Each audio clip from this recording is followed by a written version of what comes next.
Opa, e aí, beleza? Tudo bem? A coisa tá mudando de figura, né? Eu já trouxe até um vídeo mais cedo, vou deixar inclusive no final aqui para você assistir sobre uma possível união entre Estados Unidos, China e Rússia. E ontem aconteceu, inclusive esse é um vídeo que quem sugeriu esse vídeo foi JVF Bertoli, né, que trouxe essa sugestão de notícia, estou trazendo aqui que é sobre a questão das votações que ocorreram na ONU, né? Tá? Ocorreram duas votações, só que o que é intrigante? A primeira votação que teve foi no Conselho de Segurança da ONU e aparentemente era uma votação simples. Porém, o que acontece? Vamos lá. Na votação, a questão todinha era hum, o caminho da paz, o caminho para a paz, que apelava pelo fim imediato do conflito na Ucrânia e pela busca de uma paz duradoura. Um voto, um tema relativamente simplório, só que tinha um contexto por trás. 15 indivíduos votaram, 10 votos na realidade teve, 5 abstiveram-se. Os votos, e não teve voto contrário. Voto a favor foi Estados Unidos, vai vendo aí, Estados Unidos, Rússia, China, Emirados Árabes, Gabão, Gana, Índia, Irlanda, México e Noruega. Abstiveram-se de votar França, Reino Unido, Eslovênia, Grécia e Dinamarca. Até aí, beleza, mas começou a surgir. Como assim? França e Reino Unido? Tem a Dinamarca também, mas enfim, os outros europeus, mas vamos pegar França e Reino Unido. Sendo contra algo desse tipo, mas isso já era o indício do que ocorreria na sequência, na votação da Assembleia Geral da ONU. Isso aqui foi só no Conselho, tá, da ONU, Conselho de Segurança, e que basicamente são os países que têm bomba atômica, praticamente quase isso, de forma, não todos, né, mas os principais deles, Estados Unidos, Rússia, China, deixa eu ver quem mais que tem permanente, França, Reino Unido, acho que são cinco, não sei se tem mais algum que é permanente. Se tiver, desculpa, não lembro. Não sei se Índia é permanente ou não, a cadeira. E os outros ficam fazendo rotação, o Brasil às vezes participa, enfim. É tanto que quando teve o início do conflito na época, o Brasil estava na Assembleia, né? Enfim, nessa Assembleia do Conselho de Segurança. Mas aí, continuando. Já na Assembleia Geral, a votação era, basicamente era, os países europeus estavam dizendo o seguinte, olha, de condenar a invasão russa e exigir a retirada imediata das forças russas do território ucraniano. Aí a coisa mudou de figura. Olha o que aconteceu aqui. Vou mostrar a votação aqui. Hum, aqui a votação total. Deixa eu sair do meio. Deixa eu vir para cá. Aqui não. Eu que vou atrapalhar, mas não muito. Só para mostrar aqui que está mesmo no canto do Brasil, né? O que acontece? Vamos lá. Percebam que 93 países votaram a favor daquela resolução. 18 foram contra, 65 se abstiveram. Mas olha onde entra o detalhe. Quem é que foi contra essas abstenções? Está lá. Belarus, Burkina Faso, Burundi.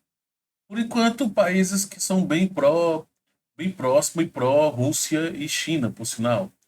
África Central, Coreia do Norte, Guiné Equatorial, Eritreia, Haiti. Aí vem Israel, opa, tem coisa estranha. Mali, Ilhas Marshall, Nicarágua, Níger, Palau, e a Rússia, evidentemente, Sudão e Estados Unidos. Olha onde estavam os Estados Unidos na votação. Se abstiveram vários países, inclusive China e Brasil se abstiveram, preferiram não, né, tomar posição, por uma questão mesmo de, teoricamente, o Brasil votaria, dependendo da situação, a favor. Só que devido à aproximação Brasil com a Rússia, então eles se abstiveram de votar, né? Assim como outros países que têm uma aproximação muito forte com os Estados Unidos, como é o caso de Israel, já que até o próprio caso de Israel tem algo similar que é com esse conflito todo com Hamas, com Hezbollah, né? Então tem essa situação que ainda também é complicada. Até países como o Iêmen, né, se abstiveram de votar. E é interessante observar, evidentemente, a Ucrânia votou a favor, né? E aí é interessante observar que os europeus basicamente votaram a favor, só que alguns andaram pedindo já desculpas aos russos. Alguns países europeus que são meio à direita já começaram a dizer: olha, peço desculpas por ter votado, essa não era exatamente a nossa intenção, só que somos um bloco e por isso que nós votamos, né, tivemos que votar dessa forma. E aí, então, tá a situação. Deixa eu trocar, deixa eu mudar de lugar aqui, deixa eu voltar para cá. Então, tá aí a situação da votação, tá? Deixa eu trocar aqui de posição. Que basicamente, se você observar bem, quem votou a favor foram países relacionados à União Europeia, né? Quase como um todo: Canadá, Austrália, Japão e, teoricamente, seria o bloco americano. Mas os americanos estão lá do bloco junto com Belarus, Rússia, Coreia do Norte, Síria, olha só, Cuba e Israel no pacote. Então, perceba como é interessante os BRICS de uma forma geral. Brasil, China, África do Sul, Índia, né? Preferiram votar, não se abstiveram de votar, né? Não quiseram votar, tomar um partido, que basicamente é o BRICS, com exceção da própria UR de Rússia, né? E dando a entender claramente, até porque esses países têm uma conexão financeira com os europeus de uma forma geral. Dando a entender aqui mais uma vez o que será que está acontecendo. Quais são os planos reais de Trump em meio a todo esse pacote de situações que vêm ocorrendo, onde Putin sinalizou: olha, países do mundo, principalmente americanos, se vocês quiserem nos ajudar a minerar aqui a parte ocupada nossa, se quiserem minerar, podemos negociar, pode vir minerar.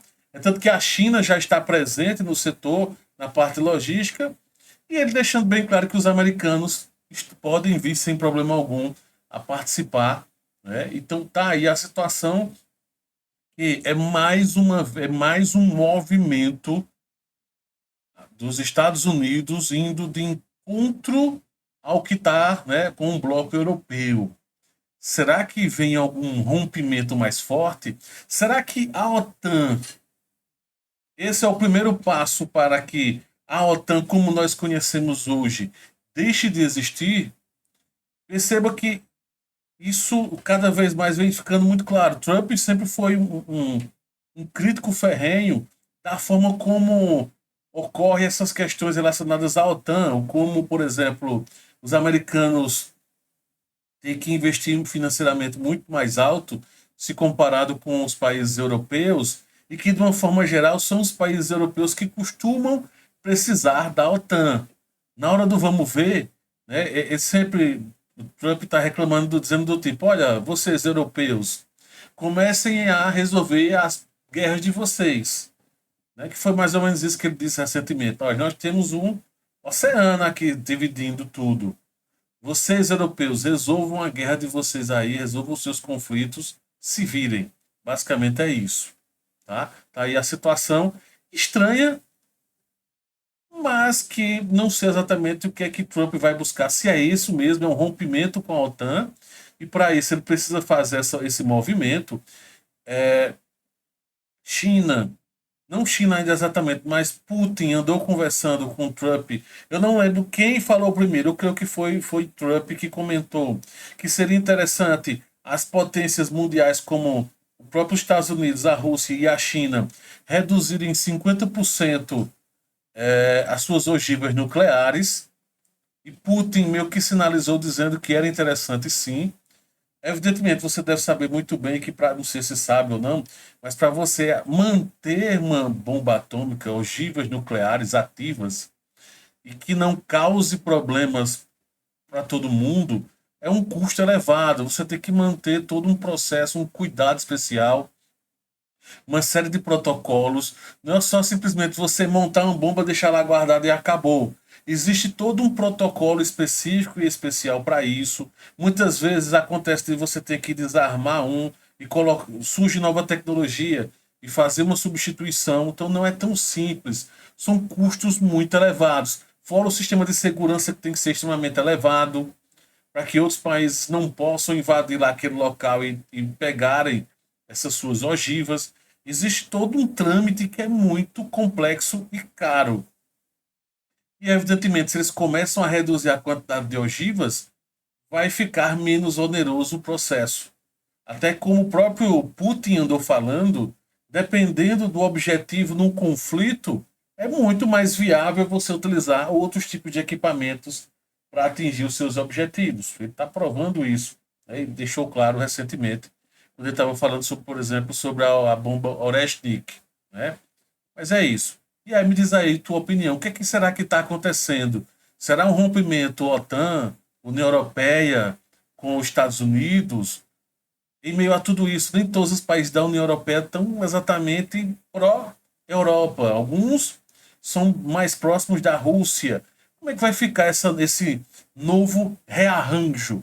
Me diz aí, eu quero saber teus comentários, quero saber tua opinião, né? Quero saber os comentários e suas opiniões, que eu sei que são bem diversas. Valeu? Grande abraço.